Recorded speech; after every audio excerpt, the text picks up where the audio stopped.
learn to deal with the valley. The hills kept the same. But don't you know, you got wild blood running through your veins. You're the leader of the wolf pack with the power of flame. Don't you know, you got wild blood running through your wild blood running through your veins.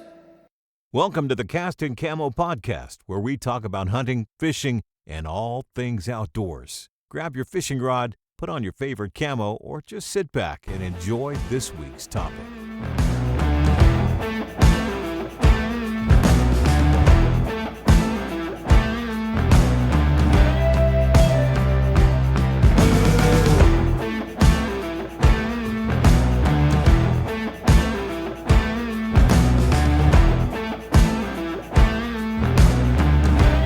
Wild blood.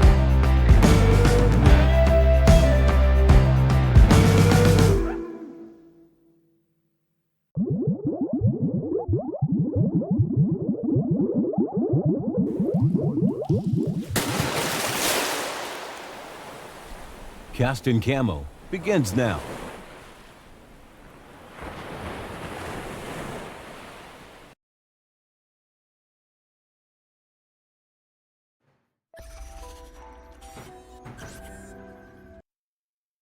Yo, Good evening.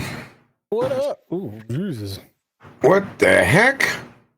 Just knocked you out of line. You all right? I think I'm all right. Did you like dodge a Mets fastball there or what? Yeah. Look, you don't want to hear about my baseball years. It's quite embarrassing. So you were like the pitcher for the Mets? No. He was the first baseman. I wanted to be Mike Piazza. Really? Yeah, I was the catcher. Oh, I thought you meant one of them things that the kids hit with the baseball bat that the candy falls out. Pinata? I thought that's That's a pinata. yeah, I thought that's what you was saying. Never mind. Close. All right, Close. we got it. It's potato. You know, Yeah, that's true. That's Kinda. true. kind of the same thing. Yeah. What's up, everybody? Welcome in. It's Sunday, which means it's Cast and Camo. It's a holiday weekend. Did you Yes, do it anything is. for the holiday this weekend? Yeah. Did you? You ain't gonna believe what I did. What did you do? Stayed right here. It was the best thing ever. That's something. You did something. Yeah, I did go down Friday though and pick like 7 dozen ears of corn. Wait, didn't you That just was- do that earlier in the week last week? Yes. Yeah, I picked like 40 bushel, I think. Something like that. Well, it felt like 40, but I'm exaggerating Oh, just a tiny bit. But and I was gonna say, no wonder Pam was pissed at you if you made her husk all those 40 bushel. no. She kind of got away with it. She only did like 25 bushel. My hands hurt. Keep going, Pam. That's right. Don't stop now. Yeah, that's. Oh, we gonna have a funny man in our string tonight? Are we? Yeah. Buzzard's audio's not working again. Oh, Mhm. is that where it's so we're muted again? Maybe he doesn't have internet or something. He must have Spectrum. he must. He must. Yeah, I did not do. I did the same thing that you did for the holiday weekend. Oh, I did nothing. it was nice, actually. I took a nap yesterday. Did you? It was glorious. I I understand why you and Buzzard take naps all the time now. Hey, I'm gonna listen, Buzz. I'm gonna start copying him. I have not been taking naps, but I'm gonna start. I haven't. Oh my god! I heard that you were. I heard you were snoring for over an hour the other day. That's Buzzard's BS, and don't listen to a word he says because he's full of it. Full of the truth. Hey, Can't handle the truth. Look, I just want to know something. Chat, can you guys answer us tonight? How many of you take naps in the middle of the day if you're off work that day? Do any of you take a nap? Because I think it's important for someone to take a nap. I always want to, but I always feel like crap afterwards. Do you really? How long do you nap for, though? That makes a difference. Yeah, I set my alarm yesterday for an hour. So I usually base it off of what I'm watching. So I laid down and I turned on one of my favorite movies, Pitch Perfect 2. And I woke up at the end. So however long that movie is, this is what my nap was. I'm telling you, I do that every night. I go find, and I'm swear to God, every night I go in, turn on TV, find a movie that I've watched a million times. Because I know I'm going to go to sleep the first 10 minutes of the movie. So there's no sense watching a brand new movie that I've never seen because I'll still never see it. Or because you haven't seen it, you're going to get engaged in it, and then you're never going to fall asleep because you're watching it and you're into it. Yeah, 100%. Yep. And I've done that where I look at the clock and it's 3 o'clock in the morning. I actually went live one night at 3 o'clock in the morning because of that. I was like, why go to sleep? I'm going to be up at 4:30, an hour and a half sleep. I might as well just stay up. So anyway. Yeah. How's your weather up there today? It's picture perfect. Well, that's I should have been on the boat all weekend, to be honest. And why weren't you? Well, I'm going to be gone for work starting tomorrow morning at 6 a.m. for the week. And I didn't want to, I just wanted to not do anything because it's gonna be a long week. And I napped, and then my truck got picked up, so I'm getting new tires put on. So I don't have my truck. I didn't have my truck for half the day. So, well, you know what? You know what it's today? Do you know what today is? Do you even know what today is? I'm afraid of what you're about to say because we didn't talk about my surprise. No. You tell me. No. Okay. What is today? Think about it. It's the first day of September. Yes, it is. And what happens on the first day of September in most states that are normal? Bow hunting starts? No. Dove hunting starts? Dove hunting starts. Dove hunting starts. Dove hunting. Yes, we've got dove hunting today. Yes. Yep. Awesome. That is awesome. Yes. And that means it's the mark. Now, I will tell you, I just learned today, which I was stupid. Squirrel season come in August 17th here. I'm like, late. Really? August? I thought dove season was always the start of our hunting season. But it isn't. Squirrel season actually comes in on August. Now, there is not one person in the right mind that's going to go out there at 102 frickin' degrees and sweat hunting the squirrel when you can go in October when it's kind of cool. Yeah. Moose, yeah, this is a New York Mets jersey. Represent New York Mets. That's right. And if everybody else that's watching this later on YouTube wants to see me live wearing a New York Mets jersey, you can come and watch us on Twitch under the name Cast and Camo. We're on Twitch every Sunday night, 7 p.m. Central Time. And all of you that are watching on Twitch, you can check us out later on YouTube under Cast and Camo TV on YouTube. Or you can just go to our website, castandcamotv.com, and check out the last 12 episodes. Simple as that. Simple as that.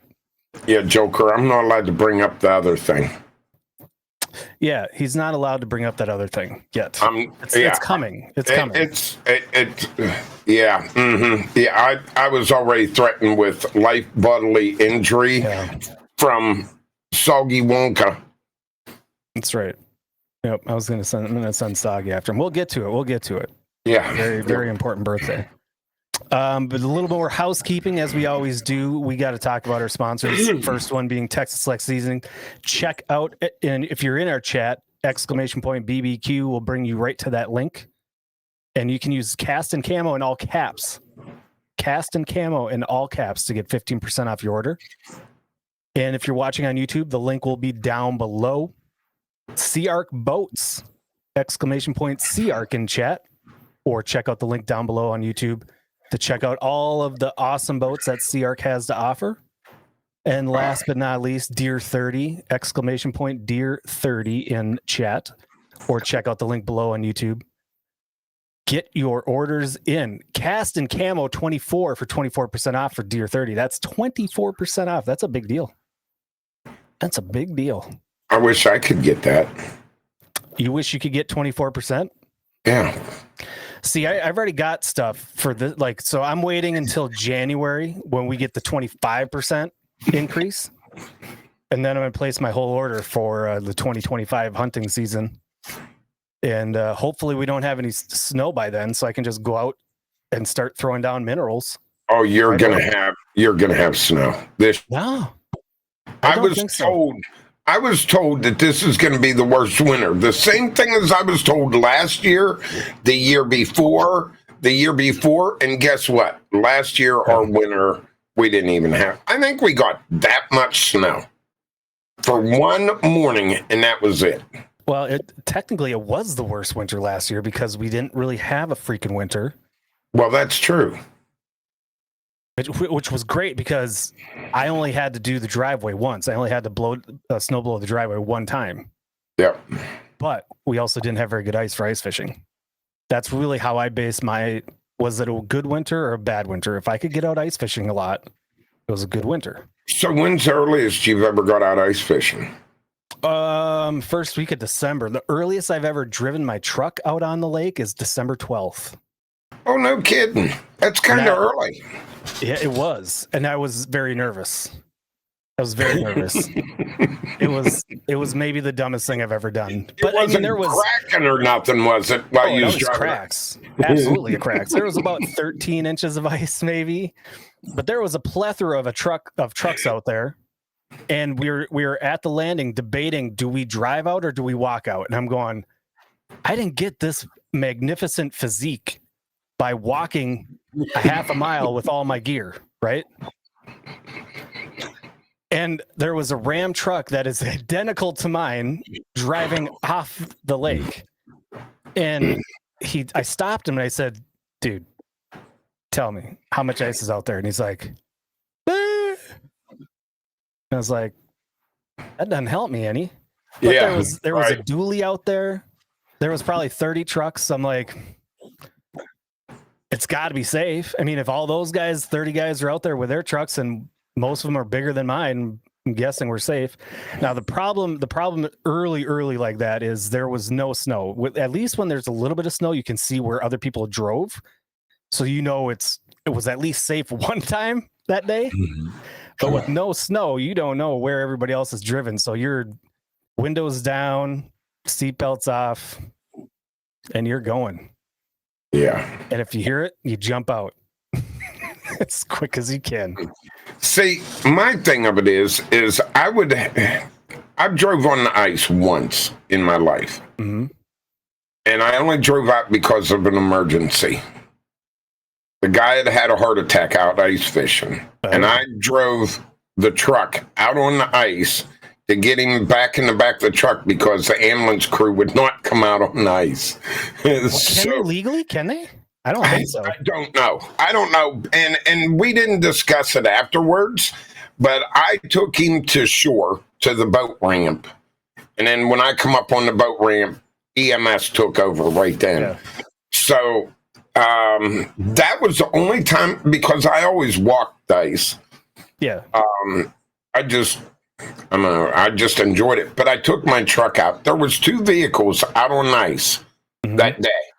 And they were like, oh, it's fine, officer. You can drive right out there. It is great. And I'm like, how deep's ice? Oh, it's 2 foot thick. I'm like, okay, 2 foot thick will hold my truck. Yeah, plenty. But the whole way out, it cracked more than it's ever cracked when I walked. I mean, I walk out there and you'll hear a take off. Mm-hmm. No, that wasn't like that in the truck. It was like you could hear it going, and I'm like, I didn't like that at all. Do you remember some of my early ice fishing streams and spearing streams last year when it was still forming ice and we were a couple hundred yards away from open water and you could hear it Yes, sounded like a whale? yes, yeah, That was awesome. makes some weird noises. Yeah, Some very loud, much. weird noises. It's almost like you're at a no-tell motel and the neighbors are. I just don't think a vehicle should be out on ice.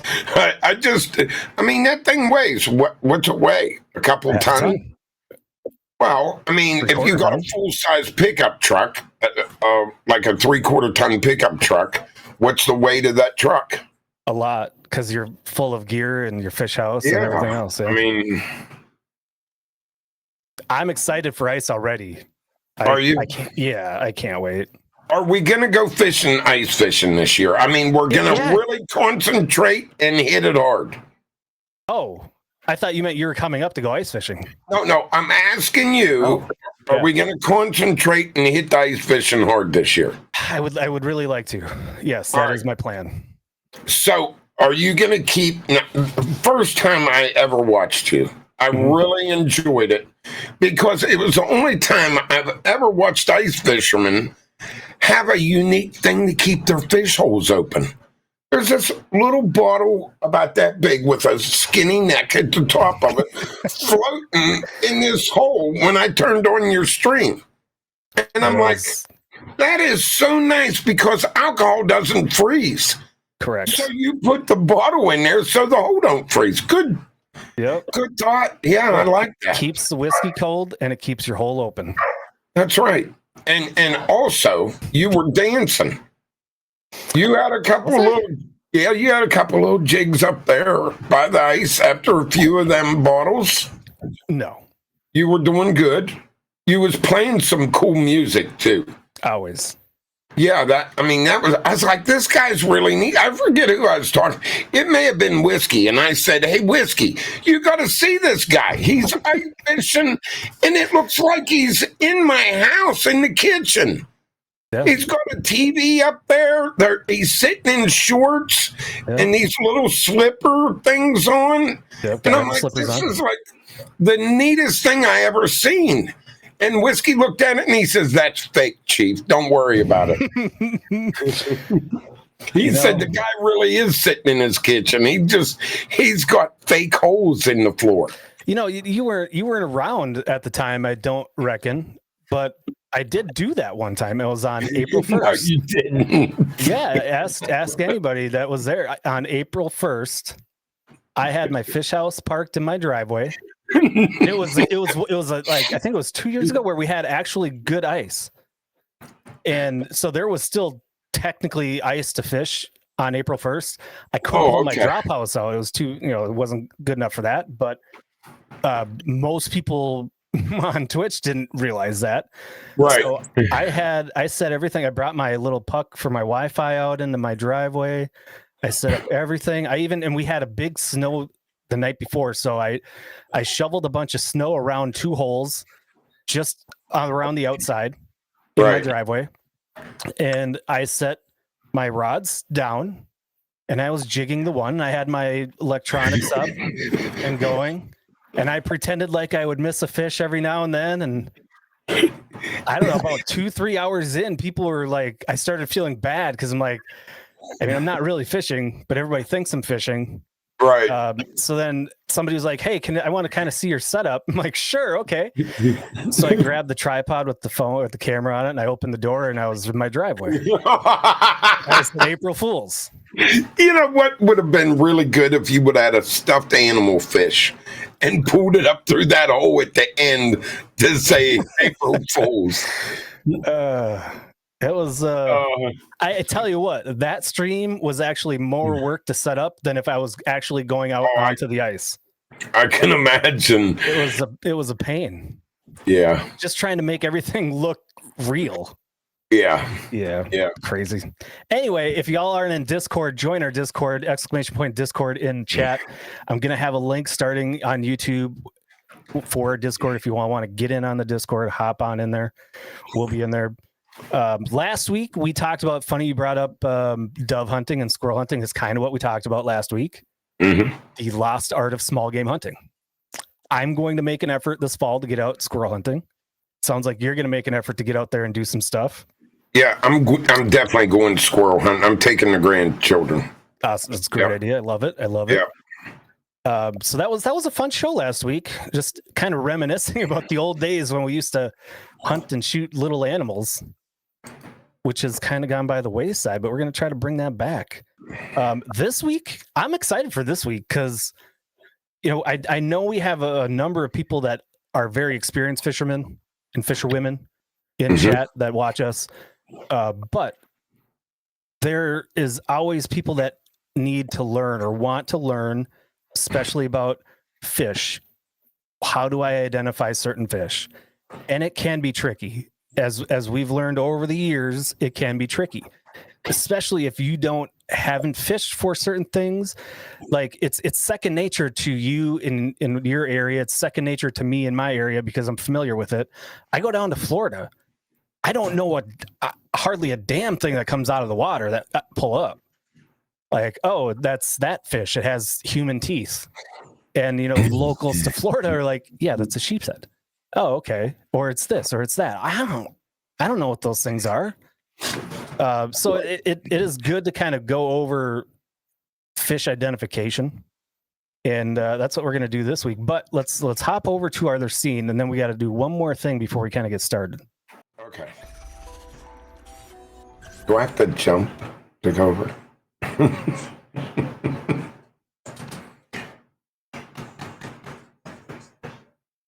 I lost you. Chat, can you hear Vexus? I don't know if it's me or you. Oh, it's you.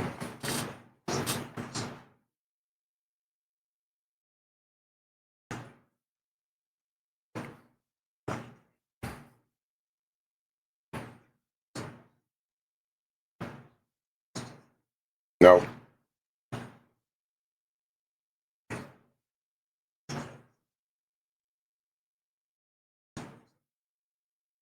All right. What? Roll the camera. All right. Yes. Well, good evening, everyone. Well, Vexus is using the little girl's room for a few minutes. He'll be back in about a half an hour. Oh, look. He left me. He just dumped me here.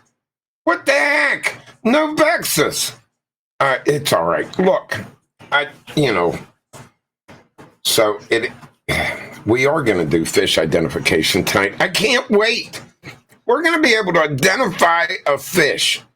I've been told that fish are different in Kentucky than they are Illinois. I'm still trying to figure that out, but we're going to go over them tonight. I still can't hear you. I'm getting like a noise from him, but I'm not hearing his voice. Some static electricity. We're doing well. Hey, this is part of streaming, everyone. You know how well I get along with it when it starts going bad on me in my stream. So, yeah, we're... yeah, all right, so... all right. I still don't have you, Bob. What the heck is going on? I wonder if his mic's muted. I got it. It was muted. No, it was, I had to redo the stupid Video Ninja. Sometimes, I created this new scene tonight. And okay. Sometimes when I create these new scenes, it doesn't like our links to Video Ninja. but I think I'm back now. I think we're good now. All right. We're back. We're back, Okay. chat. We're back. All right. So now we're gonna get going. But before we go, it's as you brought up, it's September 1st today, Yep. which means it's somebody's birthday. Okay. And this someone came into my life just a few years ago, and they're very, very special to me. And even though they can be a huge pain in the ass at times, it's their birthday, and I want to acknowledge that birthday. So let's play a little birthday thing, and then I'll explain whose birthday it is.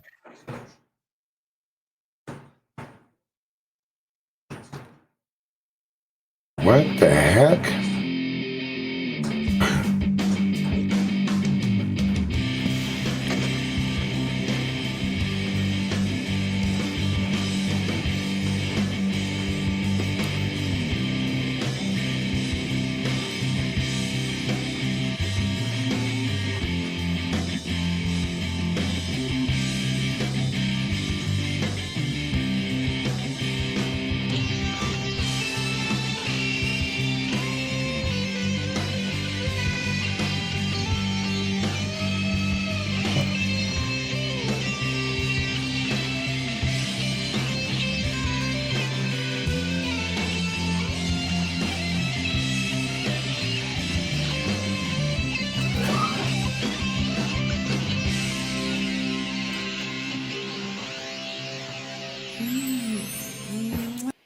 So happy, oops, let's okay, let's get it. Happy birthday goes out to my new best friend of 4 years ago, my dog Norman. It is Norman's birthday today. Happy birthday, my buddy. Love you. Came into my life just a few years ago. Very, very, very special to me. So happy birthday to my dog Norman. But Norman shares his birthday with another very awesome person named Sarah Socks. So happy birthday, Sarah Socks. That birthday wish was also for you. Happy birthday, Sarah. She got a puppy today, surprise puppy, which is awesome. Congratulations, and I hope you've had a fantastic day so far. Happy birthday. Happy birthday, Sarah. Sarah, Bobby's voice. let's Yep, go there it ahead is. and say happy birthday. You want me to sing you happy birthday, Sarah? Yep, do it.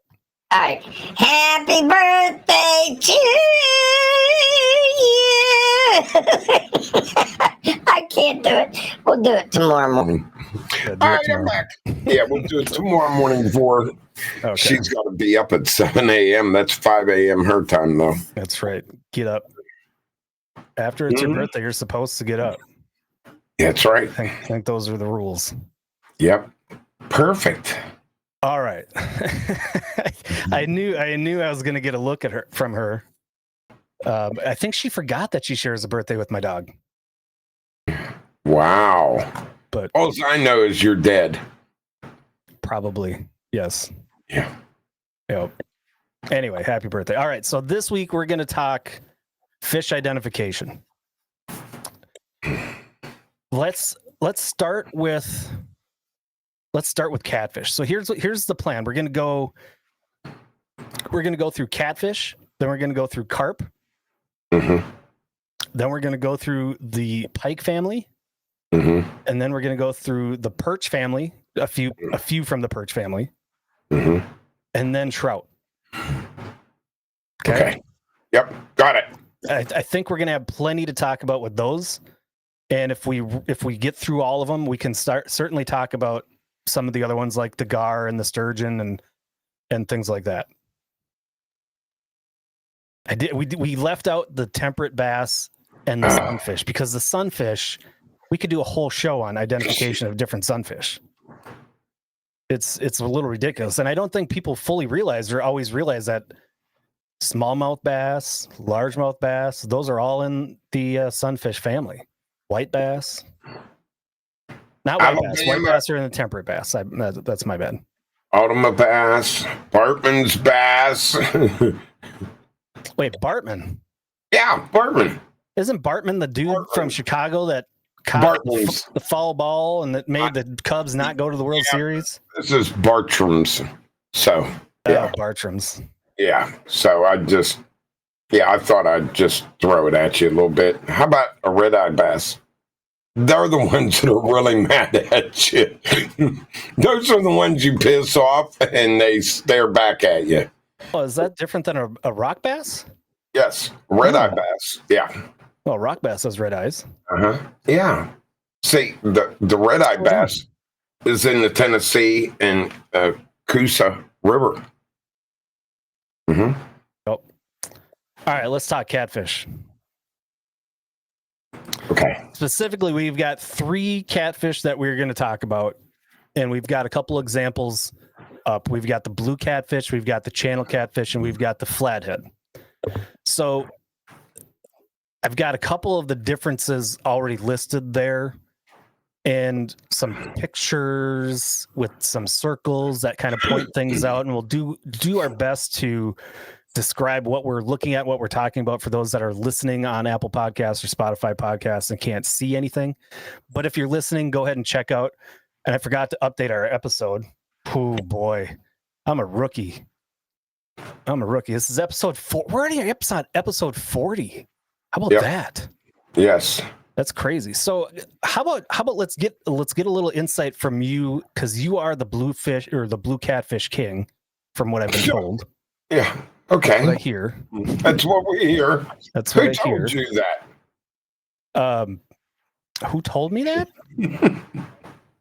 Don Sweet. Oh, damn. I messed that up. Yeah. Gotta talk to the old Don. I had talked to him a couple times a week, Oh, well, that's good. Yep. I hope he's doing well. Yes. Mm-hmm. So catfish, blue catfish compared to channel catfish. From the naked eye, other than a slight coloration difference, they do look like the same fish. Acknowledge? Yes? No? Well, coloration, I would agree with you at certain times of year. But when you have really cold water, them fish lighten up really, both of them do. Coloration, I don't pay attention to the coloration. If you have a deep fish in the summertime or in the spring that's real deep, he may be a lot more whiter, pinkish. That goes towards a blue cat or a channel cat. Or in the summertime, when it gets real warm, when they're up in shallow waters, they can get a little bit darker. When the male channel cat's spawning, they can turn almost like a real, grayish, dark blue type fish. And that's when people misidentify channel cats a lot of times, saying, oh, that's a blue cat. And when I lived up around Pittsburgh area, I used to have people all the time say, oh, I got a blue cat. And I'd be staying there like, we don't even have blue cat here then. There was no blue cat at all in that area. They were all channel cats. But there's only one true way to identify the two. And that's the anal rays on the channel catfish and the blue cat. So speaking of that, I have a question. Uh-huh. Is this going to be the first time you tried your anus? Is this going to be the first time you tried your anus? No. Okay. So let's talk about the anal fin and how it's different between the blue cat and the channel cat. Okay, so crazy cat, that fin that they're showing on the channel cat is not a true top fin on a channel cat. I've never actually seen a channel cat that has that far apart rays on the top. Now, an artist rendition. Yeah, these are drawings. So let me try to. There's only one true way, and that's the anal fin. So if it has 29 rays, you count them on the bottom of the channel catfish, 29 or less, it is 100% a channel catfish. If it has 30, it's automatically a blue cat, 100%. A lot of times, the anal fin extends a little bit further back on your blue catfish than it does your channel, but not always. I mean, I've seen them where they're very close, but you got to go by the anal rays on the anal fin. And when we're talking anal rays on that fin, in the picture on the left, I've got the blue catfish on the left, the channel catfish on the right, around the yellow circle. That's the fin that we're referring to, and the rays are those different. I don't know, for lack of better terms, I don't want to call them spikes because they're not spikes. They're rays. Right. But yeah, there's 20, less than 20 or less than 30 would be a channel cat. 30 or more would be a blue cat. Right. And I think when I zoomed in on this picture, I think that channel cat was at like 28 or 29. It's hard to tell from a picture when you try to zoom in. Right. But the blue cat was definitely over, I think it was 31. So you're saying in order to truly identify a blue from a channel, you have to sit there and count the rays. Yes. Now, look, here's the thing. If you catch a channel cat, it's a pound, pound and a half, 2 pounds. A lot of times they'll have the little black spots on them. Yeah. I mean, it'll just tell you instantly you got a channel cat, 100%. But when you get up around 20, 25 pounds, they're hard to tell the difference between them. When I fished at the Red River up there, I swore that 25-pounder I had, when I brought it in, we actually shut the TV off and was talking about it. I was like, this thing is 100% a blue cat. And I knew I had to count the anal, but it was just like everything as big as that fish was just looked like a blue cat. And then we counted it, and here it was like 27, I think, or 28. I don't know what it was. But it's like, well, you dumbass. I mean, but it had the big, nice, thick head on it. And the thing was real dark gray, almost like a blue cat gets in the Ohio River system in the middle of the summer.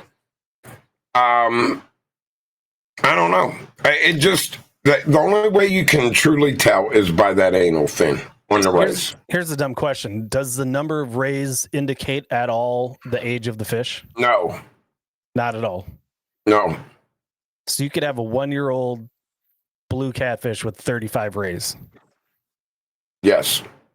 Interesting. You could, but I don't think that happens. I mean, I'm sure them anal rays grow as the fish grows. Right. But it's probably, I forget what it is, what the lowest number is on the anal fin for a channel cat.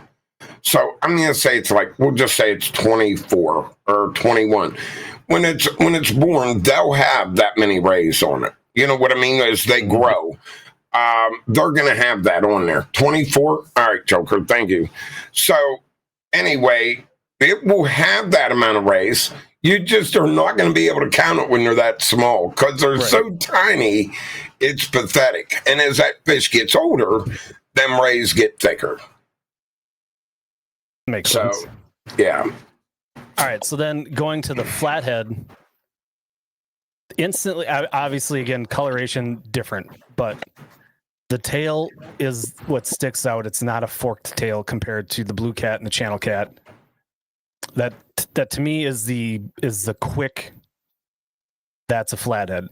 Other than that, the head is the big difference. The lower jaw extends out past, and it's hard to see in this picture that I've got on there. And I'm pointing it with my mouse as if everybody can see me pointing at it with my mouse. But the lower part of the jaw does extend out further than the upper jaw, which does not happen on the blue cat and the channel cat. It's more of a flat head, hence the name, with a squared tail, not forked. Accurate? Yep. 100%. All right. And they're not completely square tails. They do have a square tail, but there is an indent in them. Well, not right, much of one. It's not nearly as distinct of a fork as the other two are. I Right. guess is the point. Right. Yep. Anything other than that, and I guess you kind of touched on it, but going back to that picture on the left-hand side, going back to the anal fin and how close it is to that caudal fin in the back. In this instance, in this comparison, they were literally side by side on the boat. You can tell that anal fin on the blue cat on the left is definitely closer to that caudal fin than the channel cat on the right. Right. So that's what he was referring to earlier with how close is that anal fin to that tail fin or that caudal fin. So in this case that they had comparing it, it was definitely a difference. Anything else you want to bring up as far as identifying catfish? We only have 3 catfish on here. We don't have and not out of these 3. That's the easiest way to identify these 3. Plus, the anal fin on the flathead is rounded.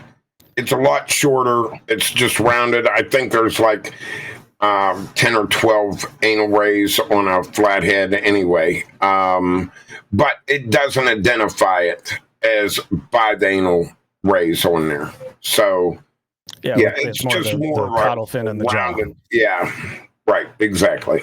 Okay. I'm going to pull up a close-up of what we were just talking about. Hopefully you can tell a little bit better with, again, the blue cat on the left and the channel cat on the right. Yep. You can probably see it a little bit easier. It's blown up a little bit more. So it's just a closer look at it. All right. Let's talk carp. So the way I've broken this down is we've got grass carp, common carp, mirror carp, and then I lumped in the silver and the big head into one category called Asian carp / invasive. Okay. That's how I did it to make it fit to the screen, basically, if you want the honest truth. It's how it's going to fit on the screen. So grass carp, let's talk grass carp. So grass carp, I did not know this. I did not know any carp didn't have a sucker-like mouth. I had no idea. So just doing the research for the show is when I realized that they don't have a sucker-like mouth. I thought all carp did. I had no idea. Did you know that? I'm assuming you knew that. Did you know that? Yes. Yeah, I definitely knew. Well, you've caught them. You've caught them. You've caught plenty. A few. The other thing that grass carp don't have, at least compared to, say, mirror carp or common carp, is they don't have the barbels on the mouth. Whereas the common carp is going to have both the sucker-like mouth and it's going to have the barbels right on its mouth. So those are 2 very easy, quick ways to identify between a grass carp and a common carp. The other is kind of the dorsal fin. The dorsal fin on the common carp is very elongated, kind of starts on the backside of that hump and goes almost all the way to the caudal fin, whereas the grass carp doesn't have that elongated dorsal fin. It's more of a short dorsal fin. And you can tell the bodies from just looking at the pictures. The common carp has a more kind of a distinct hump behind the head, whereas the grass carp is more of like a torpedo shaped. Well, also, just to let you know, on grass carp, they also identified the eye is dead center of the lateral line running down the middle of the fish. Dead center of it. And it's just a hair above the corner of the mouth, where your Asian carp are below that lateral line and below the corner of that mouth. Yes. Which is what again, I'm pointing at with my mouse, as if you guys can see what I'm pointing at with my mouse. But on the bottom left, both the big head carp and the silver carp, you can definitely see the big head carp, which is the top one on the bottom left. It's almost like the eye is down on the bottom. To me, it's well below the lateral line.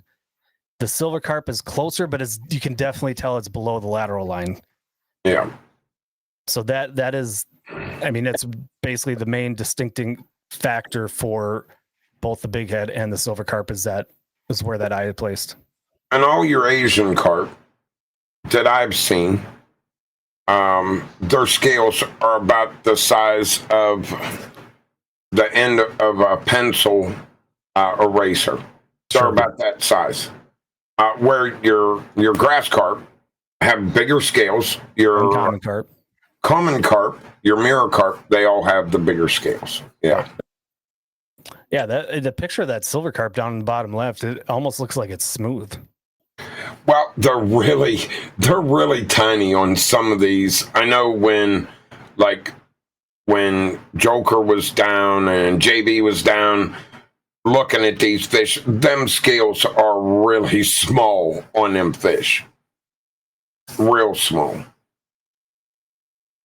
I'm admitting I know very little about carp. I've still yet to this day have I actually caught a carp. I've seen carp. I've seen them in person. I've just never caught one. I didn't realize how close a mirror carp basically is. It's essentially the same as a common carp, is it not? It is the same fish. It's exactly modified, like a modified gene of some sort. I don't know what happens for them to get that. It's like, all right, it's like a deer. You take a deer that turns into a piebald, a buck, and a deer that never turns into a piebald that stays brown. You know what I mean? It's the same deer, it's the same fish, but they have something that creates this. And I guess we could catch them here. I've never caught one. But it doesn't mean that they're not here. Right. You know, I mean, look how long it's taken some people to catch them. And then some people catch them constantly. Yep. Yeah. So it just depends. It's supposed to depend. I can't wait to catch one. I want to dance. I don't know that I've seen you dance. I'm not sure I want you to dance. Really? Yeah. I thought I did a good dance. You did okay. You didn't break a hip. No, I didn't. Looking on the positive side, the bright side of things, you didn't break a hip. Yeah. That's all we can ask. Well, you don't break a hip. I'm trying to stay that way. Personally, the mirror carp is obviously my favorite. I think they are beautiful. They are a gorgeous fish. I hope other people catch them a lot more next year. And maybe act like they've been there before instead of doing the twinkle toes, and just show off the actual fish, and make it about the fish and not about yourself. Right. I tried to say that all with a straight face, and I almost made it through the whole thing, but I didn't make it. Hey. So let me ask you something. Have you ever caught any carp by accident? No. No. Okay.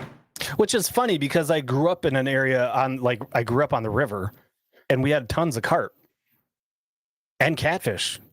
Like one of the areas the place that I grew up in, I don't know, it'll be 3 winters ago now, I think.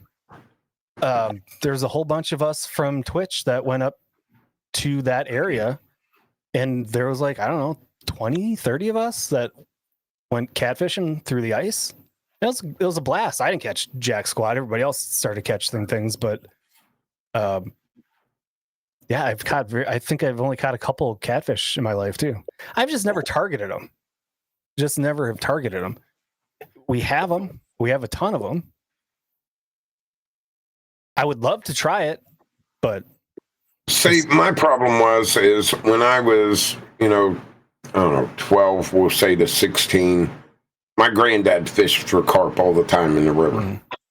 And we would just drive down to where the old ferry was and get out and go down over the bank and fish down there. He used to really enjoy carp fishing.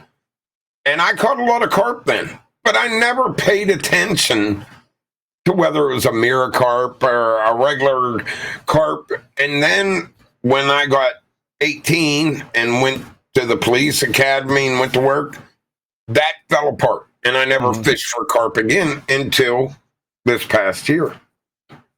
And it looks like it's a ton of fun. It is. I plan on doing it. I just I didn't get a chance to fish all that much this summer. Just work was too busy. Didn't get a chance. So Well, I think the problem of it is a lot of people consider carp, grass carp, all this stuff junk fish. And I don't think they are. It's if the Asian carp bit, I bet they would be a blast to catch. If you could go out there and catch Asian carp, I bet you that people would have a heck of a time with them. But 99.9% of the time, they don't feed. And if they did, I sure as heck would have caught one by now where I'm at, because I've got literally thousands of them around me. And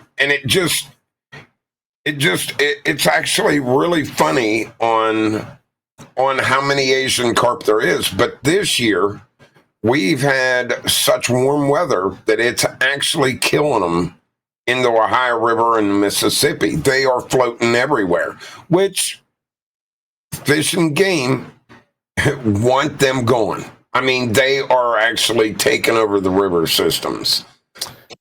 Yeah, I mean, they definitely are. And good timing. We have a raid from the one and only OG Burnout. I think they were doing some. Were they Thank carp you for fishing the today? raid. Yes, Carp fishing I today. think they were carp fishing. Yep. Thank you for the raid. Welcome in, Raiders. I don't. They're very worried about the silver carp, the Asian carp. Very worried about them. And Oh yeah. if y'all aren't familiar with carp necessarily, if you think about, you probably have seen news stories or things on YouTube, memes, whatever it might be, of people driving in their boats down the river, and you see these fish flying out of the water right into the boat or smacking somebody in the face. That's your Asian carp. Those are your silver carp. Yeah. They are invasive. Not that other fish aren't, but they are wreaking havoc. Yeah. And the thing of it is, they're actually fun and exciting to catch, because they will. I mean, if you're going out there to fish, to catch a fish and have fun with and have it run your drag and play around, they are a great fish for people to fish for. They are. They're awesome to catch. They'll give you one heck of a run for your reel and line. They got some spunk. Oh yeah, they do. And these grass carp, or I call them little mini torpedoes. Them things are so strong, and your initial fight, a lot of times, you don't have that much fight at the beginning until they get to shore. Once they see the shore, then that's usually when it takes off and goes. So that I enjoy catching the grass carp. I mean, they stink 3 times worse than the other carp do, but they are a lot of fun. And I have no idea, but is it due to their oil? Are they producing a different kind of oil than the common carp? Or I have no idea. What, I don't know. I guess it's like, all right. So if you catch a buffalo carp, compared to a regular common carp, they have slime all over them, and it's like snot all over you. Yeah. Now the common carp, you don't have that problem with. Now with a regular common carp, you don't have the smell as you do with a grass carp. So there's like different things for each species of fish, and I guess the grass carp got stuck with the stink. So I don't know. It seems funny to me, but when I was first told this, before I started fishing for these carp, I always heard people in the community talking about the grass carp, how much fun they are and everything, and how they stunk. And I'm like, really? How bad could they stink? No, it's not that awesome bad, but you can tell as soon as you catch one. I mean, you'll know right off the bat. I feel that way. I don't know about other people. Now, it seems like just because of the kind of that hump behind the back of the common, it seems like they would have more horsepower. They do. They do. When the initial fight on fighting coming in, they fight more coming in than the grass carp. The grass carp, it's like a submarine coming into you until they actually see you or know that you're going to try to net them. And then that's when they like to run. And the problem of it is, I've found, if we try to net the grass carp instantly and get it in the net, we have more of a trouble on the shoreline than we do if we let him run 4 or 5 times and then net him and bring him in. Yeah, let him tire himself out a little bit. Yeah, Use some of that adrenaline and energy. They'll just kick the crap out of you with their tail. They're actually pretty fun. The common carp with that hump, and I guess the mirror carp, that the hump on their back, to me, it makes them look like, I always have to Google it, which I did, and then I use my Google foo of reality star with no neck. And it's the dude from 90 Day Fiance. And his name is Ed Brown. Shout out to Ed Brown, the guy with Big Ed, the guy with no neck. That's what these carp remind me of. It's kind of funny. Right.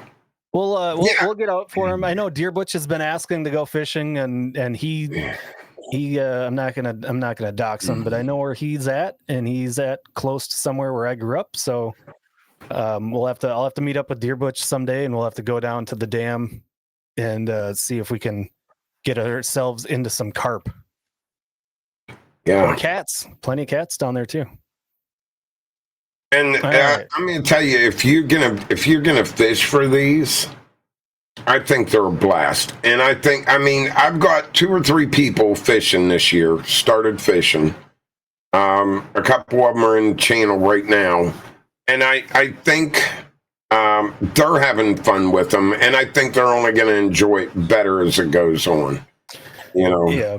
It's not to get completely sidetracked, but one of the things that I've been toying with is, look, I could have a lot of fun fishing for these fish, and you can fish for them from the shore. Right. I've got a daughter going into college soon, and I'm looking at my boat that's gotten used, unfortunately, not very many times this year, and I'm going,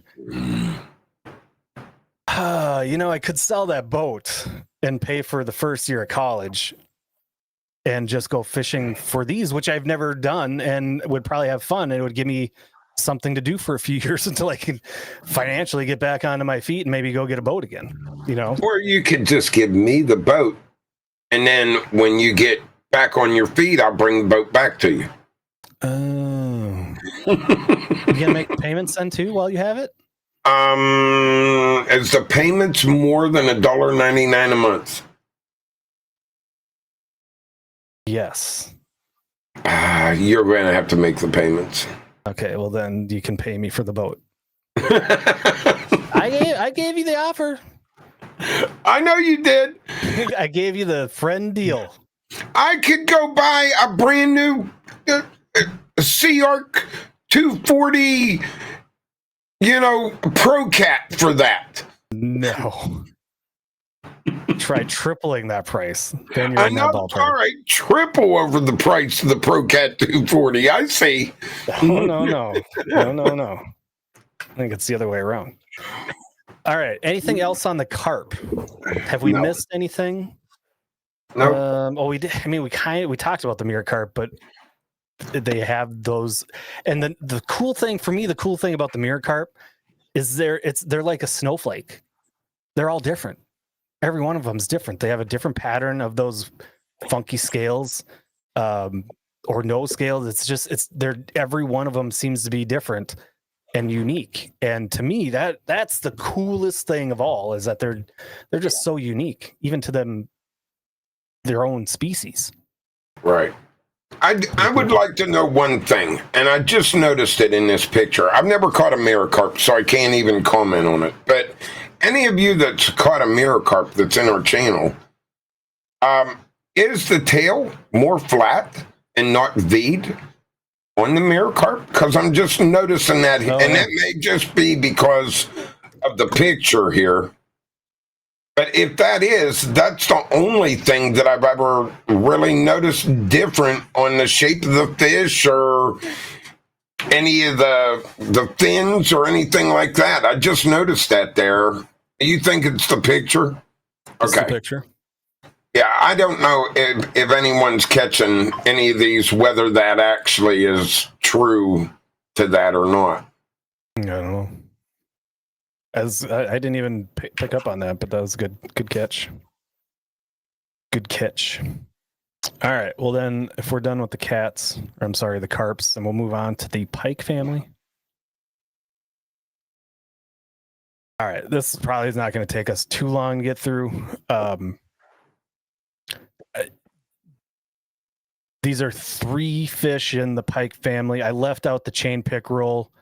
Nobody cares about pickerel.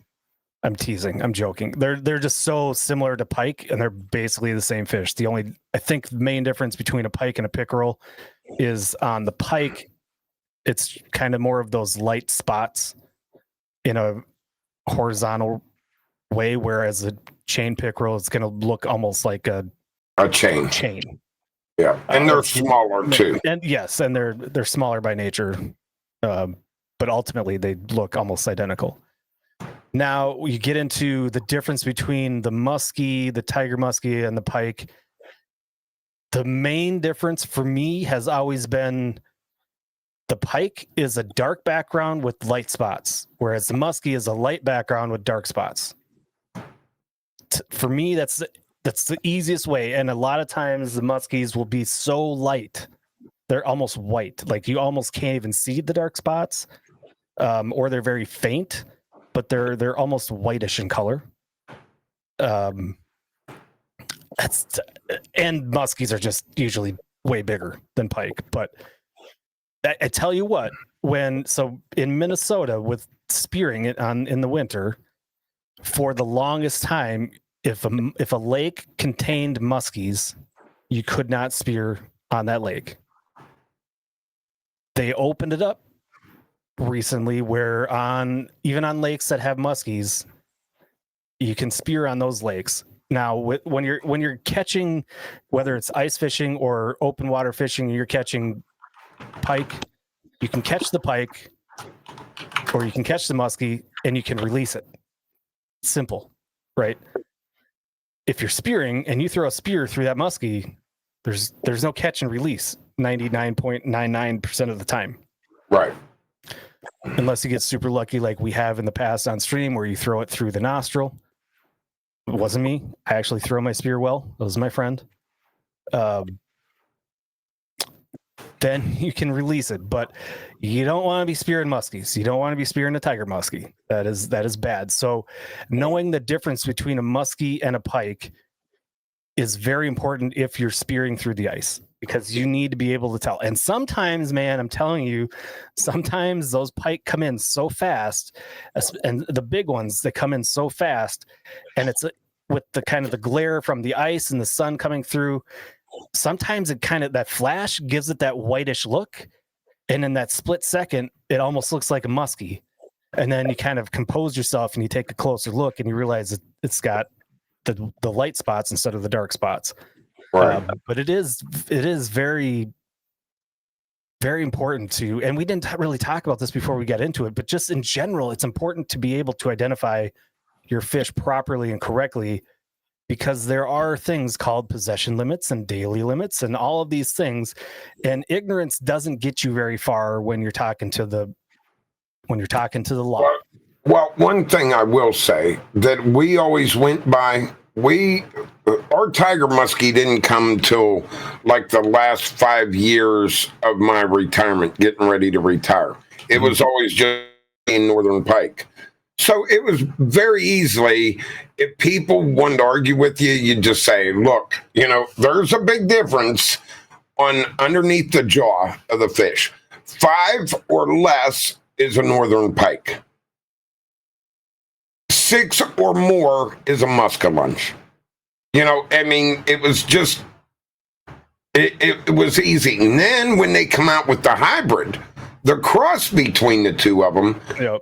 It could be 5 for a tiger muskie, and it could be 5 for a northern pike. You know what I mean? So that's where they started making it complicated for fish identification then. But before that, it was real easy. We could actually 5 or less, And most northern pike that I ever checked and looked at, the show fishermen, they were usually like 3 or 4 pores underneath. I never seen, I can't sit here and say I remember seeing any with 5. They were always like 3, 4, something like that. That was a new one for me as well. Trying to learn that it was just always easier for me to say light versus dark, dark versus light, and you kind of go on your merry way. Right. Tiger muskies are one of my favorite looking freshwater fish. I put it ahead of the mirror carp. The mirror carps are awesome. They look phenomenal, but tiger muskies are so freaking cool looking. And they're a muskie, man. Like, so when you were always fishing for muskies, if somebody caught their first muskie and it was a tiger muskie, does that count? That counts, right? Oh, sure. I mean, yeah. I mean, the thing of it is, like I was saying there earlier, where I lived, we only had muskie and northern pike. And not till the last 5 years that I lived there, they started introducing some tiger muskies into the lakes, the deeper lakes. They didn't stock our rivers with them. So most of our rivers, now the lakes actually fed into them rivers. But while I lived there, I didn't have the tiger muskies get clear up in the rivers where I lived. Sure. It was just still northern pike or muskie. But it's, I don't know. I always enjoyed the muskellunge fishing more than anything. You'd get some big ones.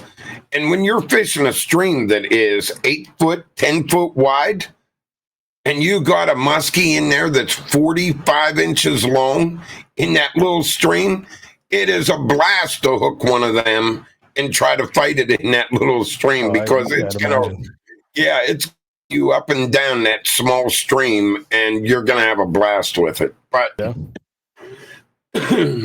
someday I'm going to catch one.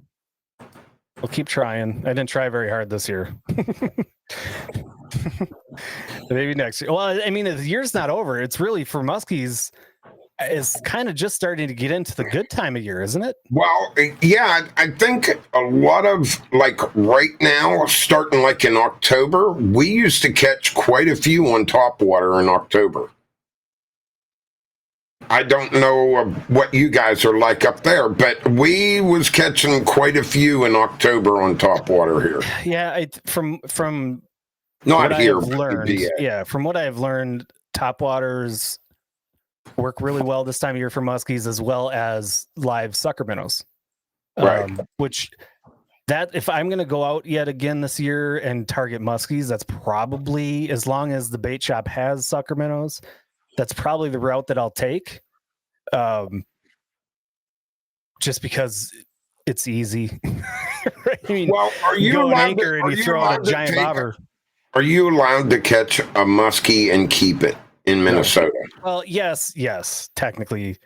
I don't remember the exact regulations off the top of my head. I think it has to be over 50, 48, somewhere. Joker saying 50. He probably remembers when he was up here. Is it 1 or 2 fish? One. I believe it's okay. 1. Yeah. So they're doing that with like the blue cat too. You can only keep a blue cat over a certain size. If it's over a certain size, you have to throw it back for breeding purposes. You know, they've got, I don't know, they're doing it a lot different because when I was a conservation officer, you were allowed 2 muskies. They had to be 30 inches long, but that has all changed now. So yeah, it's all changed. And even like in Minnesota with the pike, hell, the piker, you almost have to have a master's degree to understand all of the regulations in Minnesota for the pike. Right. It's broken. It's almost like deer hunting. It's broken up by zone. And I get most people don't care because they don't target pike. I like to target pike because I like catching them. I like the way they fight. They're a fun fish. Yes, they're slimy and yes, they stink. And they're a pain, but they're fun to catch. But you can there's some areas you can keep 10, but it has only one over, say, 28 inches. Can't keep, if you have one over 28 inches, and you can have none between 24 and 28 and 9 below 24. Like the regulations are really funky. I know that's going to surprise everybody for Minnesota fishing and hunting regulations being weird. But it is difficult, and it makes it difficult again for spearing because there's no catch and release. So if you are second guessing the size of that pike in your spear hole, and you already have one that's 29 inches, and this one's, you're like, ooh, that could be 24. You gotta let it go. Yeah. But I think the biggest thing, and let you put a fucking ruler down there and say, hold up. Time out. Let's measure you. Okay, you're 23. All right. Okay, ready, time, back in. Game on. Unfortunately, it's not how it works. See, like, I just looked. Pennsylvania is now 40 inches, and you're only allowed one per day. Okay. You're allowed one per day, and it's got to be 40 inches. So the best thing I can tell you to do, if you are going to musky fish, make sure you check with your regulations with your state, because that is one fish I guarantee the conservation officers will bust your butt on if you're taking fish that are not supposed to be in that slot limit or whatever they got set up. Yeah, I think before this winter starts, we should probably get Daddy Bortz back on, and we should probably debate ice spearing, because I know he's very against it because he's a big musky guy, and I'm for it because I love it. I think that would be an interesting conversation. He might want to kill me by the end, but it wouldn't be the first time somebody wanted to kill me after talking to me. This week. This week. Yeah. You'd never know. So just to kind of recap for those that can't see the visuals, muskies, darker spots over a lighter body, 6 to 9 pores on each side of the jaw, and that was 629, not 6 to the number 6 through 9, up to 9, starting at 6. Everybody gets it. Tiger muskie coloration is green to gold, kind of with vertical stripes and spots. It looks like a tiger or a cheetah. And they have, like we're talking about, they have 5 to 8 pores on each side of the jaw. And the northern pike, I didn't put this on there, but is 5 or less pores on the jaw and is dark body with lighter spots. And Deer Butch is talking about pickled northern. A lot of people love pickled northern. You put the word pickle or pickled in anything, and I will vomit. So I don't enjoy pickled fish, whether it's pike or herring. People love pickled herring. I can't do cucumbers or pickles. I can't do it. I know you're a fan. All right. Technically, this is the perch family. We're talking. Oh, you're back now. Did I go out? No, I'm back. Something just happened. I probably went out for you. Yeah, you went out for me. But all right. Did I go out? I don't have no idea. Oh, we're back anyway. Yeah. On technical night. Oh, we're having fun tonight. This is part of streaming. 101 on streaming. Yep. We don't edit. I don't edit shit. When it goes on YouTube, all these other people, they go and they put their stuff on YouTube, like some guy named Banana Sack. He does a bunch of editing. Hell no. We do this live, baby. We do it live and we throw it on there as you see it live. Don't sugarcoat or hide anything. All right, so this is technically the perch family, but we're specifically looking at walleye, sauger, and a thing called sogeye. So if you can see what we're talking about, there's a picture of 3 fish. The first one we have is a walleye. The second one we have is a sauger, and the third one on the bottom is a sogeye. It's kind of like a tiger muskie. Chief is crazy loud compared to me. All right, I can turn him down a little bit. Quit yelling at everybody, Chief. Jeez. Try not to. All right, so the walleye. So we're going to talk the differences between these fish. I've kind of got this broken down by dorsal fin, cheeks, and body. All right.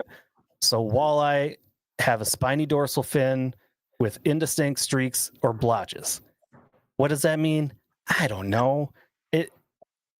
Walleye to me don't look like they have blotches. They just look like, to me, this just looks like a walleye. I don't know. A sauger, and I for one, I would love to get, I see Mr. Walleye is in chat. I would love to get his take or anybody else from chat that's from Minnesota or has caught sauger anywhere else. I've never seen a sauger that looks like this picture in the middle. Like those blotches are so dark and distinct. I don't ever recall seeing a sauger like that. Yes, I have. Okay, maybe Yes, in the bigger one, like the Great Lakes or something, they're more like that. That I can tell you on Lake of the Woods, I don't remember seeing those kind of dark blots on the body. See, that's how I've always, like, you see them in the Allegheny River system. That's exactly how they look with the splotches on them. Okay, I believe you. I trust you.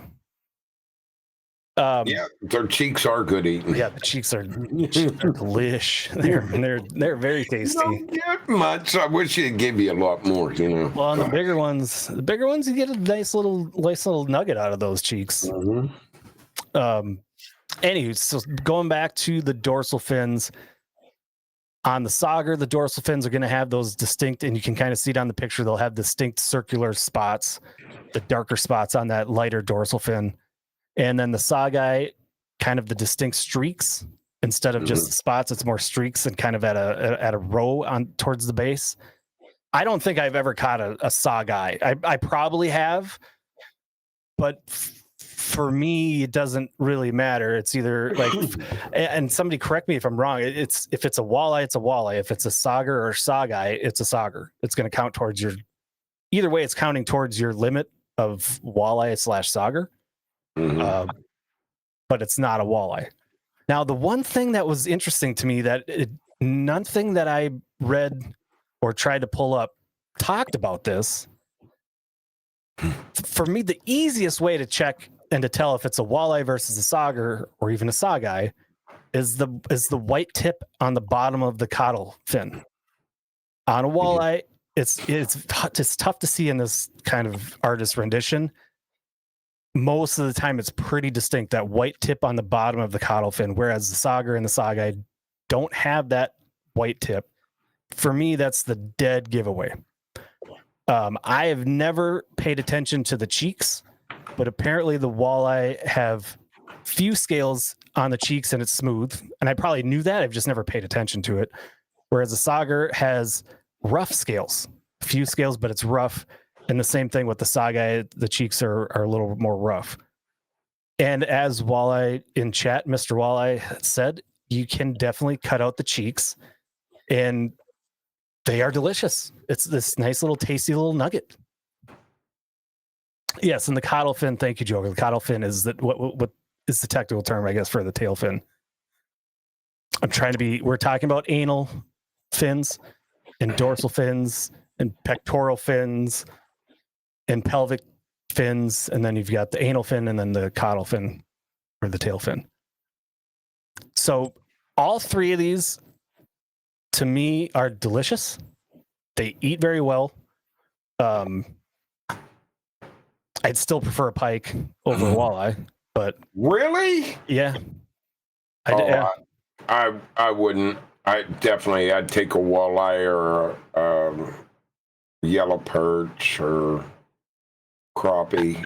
Look, I love walleye. Don't get me wrong. I love eating walleye. But if somebody sat me down and said, here's some fried walleye and here's some fried pike, I'm probably reaching for the fried pike first. That's just me.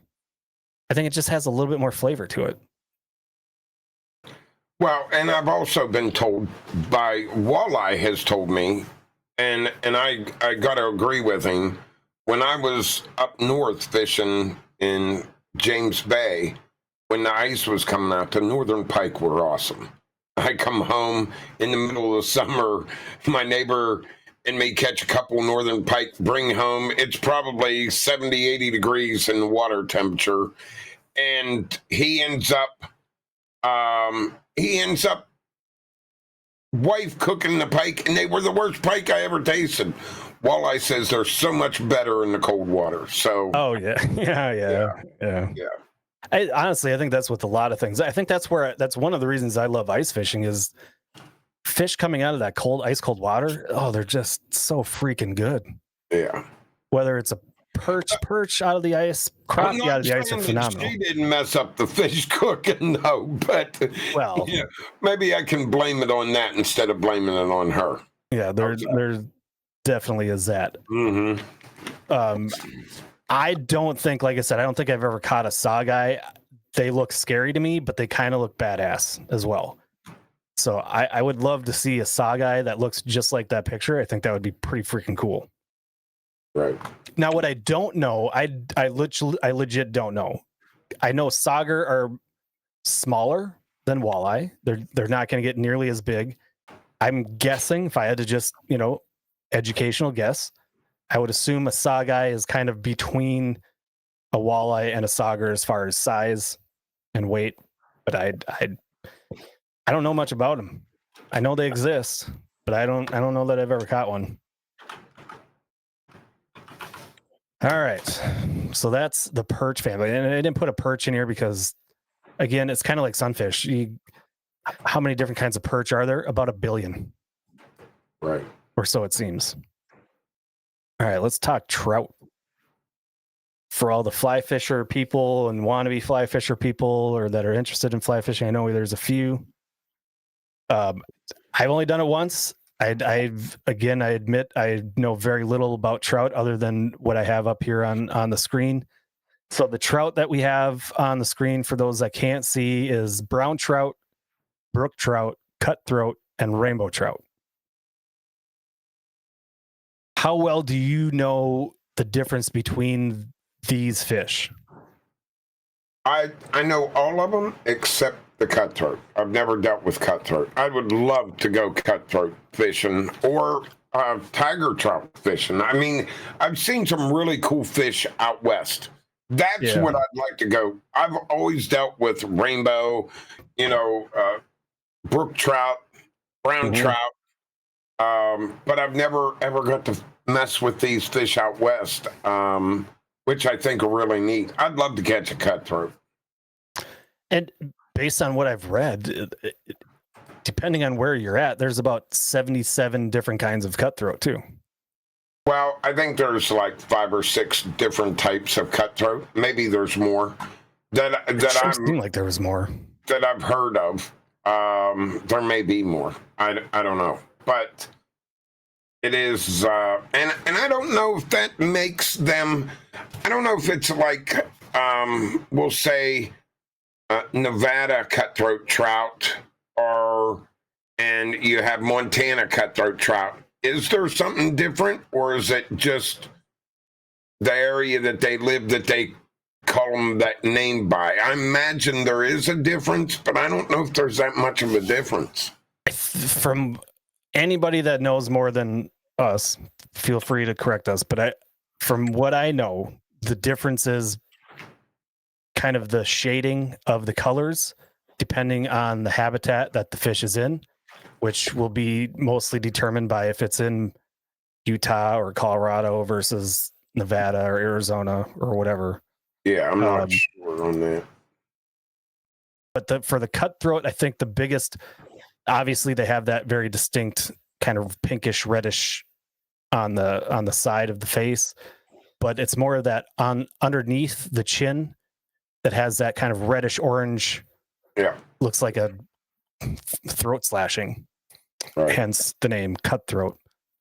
And then the bigger one of the other big differences for the cutthroat is the placement of the spots.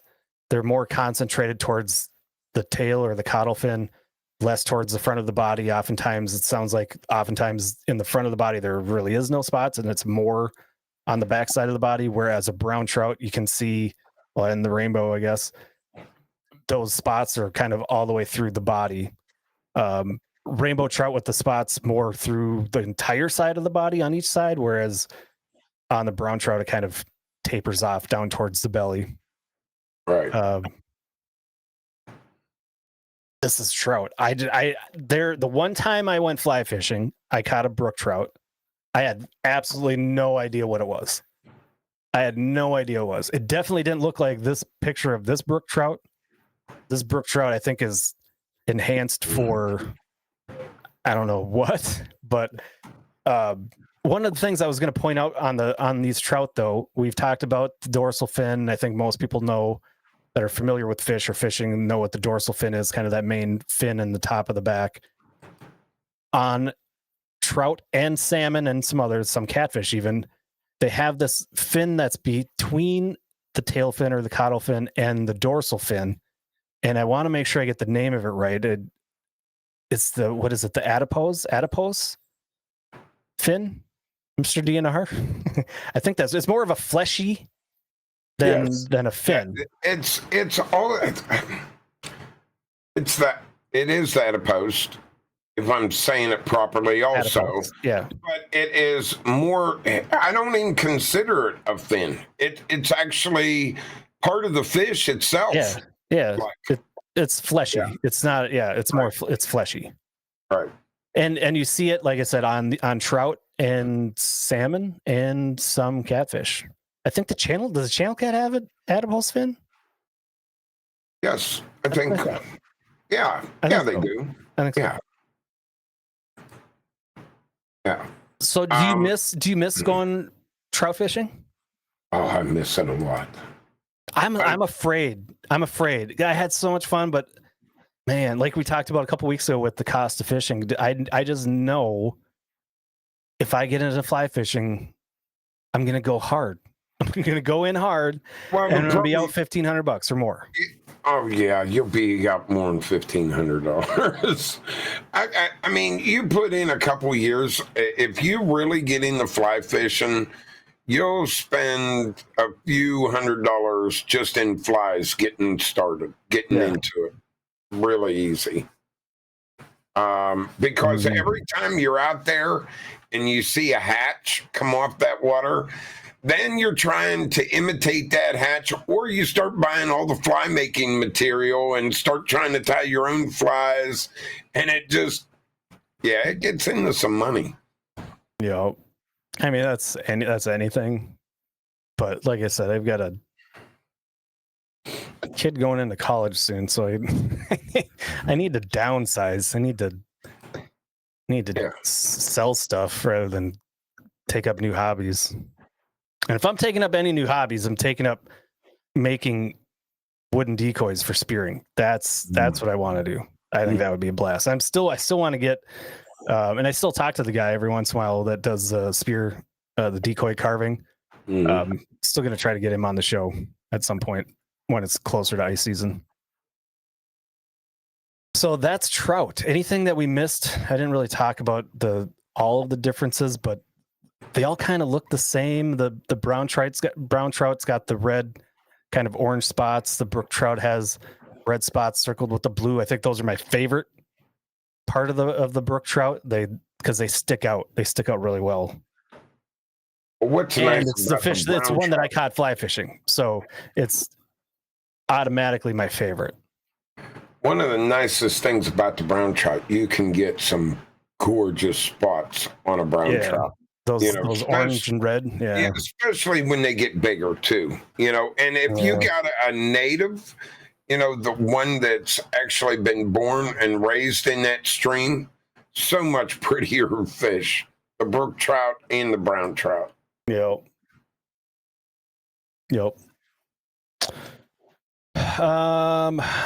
Anything else you want to talk about as far as, did we miss any fish that anybody has questions about or wants to talk about that you missed or that we didn't cover? You can definitely do that too. We didn't talk about, let's see, what didn't we talk about? We didn't talk about sturgeon.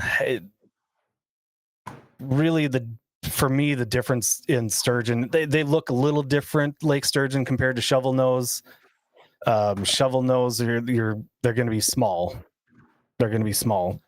They're not going to really exceed 28 inches or 5 pounds, whereas the lake sturgeon are going to get massive. They're 6, 7, 8 feet in cases, up to 200 to 300 pounds. They're going to be massive, ancient fish. Dinosaurs. I think that's what when some of the folks like Soggy and Wolfram have gone ice fishing for the sturgeon, the lake sturgeon, they call it going hunting for dinosaurs. They truly are dinosaurs. What else? We didn't talk about bass really, but everybody knows bass. Yeah, and there's about 700 different kinds of bass too. I mean, if nobody understands how many different kinds of bass there are, even ones that look like largemouth, like, oh, it's largemouth. Well, is it, or is it this other kind of? It's crazy. Look up how many different types of bass there are, and it's crazy. Right. Anything else from you, Chieferton? Oh, nothing. Well, everybody, don't forget to check out our sponsors. We've got Texas Select Seasonings, ! BBQ in chat, or check out the link below on the YouTube post. Cast and Camo in all caps to get 15% off of Texas Select Seasoning. I just made last weekend, and I think I posted pictures somewhere. I don't remember exactly where, but I used that Juicy Pig again. Oh my god, it turned out it was so good. That Juicy Pig is no joke. It is so freaking good. I'm almost out. I love it. From that bag that I sent you? Yes, I'm telling you, I love that stuff. Oh my god, I love that stuff. What was that? 4 pounds? Something like that, yeah. I mean, I gave some to my dad to try, and he loved it. So, trying to get everybody hooked on the Texas Select Seasonings because it's freaking delicious. But anyway, ! Barbecue, BBQ in chat to get that link. Cast and Camo in all caps to get 15% off your order. Sea Arc Boats, ! Sea Arc to check out all the Sea Arc boats. We're both repping our Sea Arc hats tonight. And ! Deer 30 to check out Deer 30 and get that big old discount. Cast and Camo 24 as your discount code to get 24% off your order. And Buzzard, we love you too in also the most awkward ways. Other than that, that's a wrap, and we'll be back next week. I'm not sure what we're going to talk about next week, but we'll be back next week. Isn't it walrus? Do you want to talk walruses? I'll talk walruses. We can definitely talk walruses. I'm fine with that. I'll be gone all week, so I'll see. It's gonna be a week. It's gonna be a long week for me, so we'll see. But we're planning on being back next Sunday night. All right, and that's it for now, I guess. All right. Thank you guys for being here. And thanks, my everybody. name is Eric. And I'm Todd. Good night, everyone. See ya.